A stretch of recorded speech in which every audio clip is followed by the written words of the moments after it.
G'day. I want to talk to you today about how much you should be editing your podcast, because there's a few different schools of thought about this. In terms of, on one end of the spectrum, you've got people who might think that the podcast quality has to be absolutely pristine, in terms of you've taken out all the ums and the ahs and the repeated words and the clicks and the s's and the breaths and all that sort of stuff. And then on the other end of the spectrum, you've got people who will literally press record and record their podcast, and that raw audio is the unfiltered version, which they just upload as the finished version of their podcast.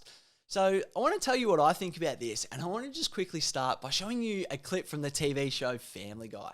Hey, you know what, guys? This right here, this rambling, boring conversation containing already made before observations, this could be a podcast. It's actually not a bad idea. So I think what the creators of Family Guy have picked up on there is that there's maybe a few podcasts out there which could do with a little bit more editing, and they're maybe not as structured in their pre-production as they could be, and so it leads the conversation to be a little bit rambly. There's maybe some things in the podcast that don't enhance the quality of the podcast overall. So one thing that I think can be really helpful is obviously to have a structure before you do the podcast. And this is a structure that was put up on Twitter by Tony Martin, who's a radio comedian in Australia.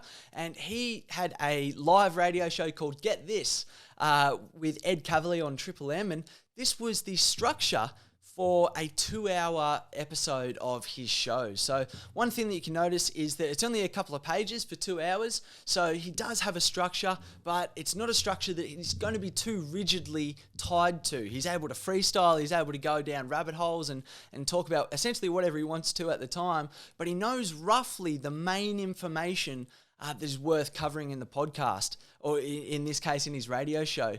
And I think this is something that we can take for a podcast as well, because if we know beforehand the main information that we want to include in the podcast, then we're not sitting there afterwards going, oh, is this worth including? You know, are we rambling on a little bit too much in this part?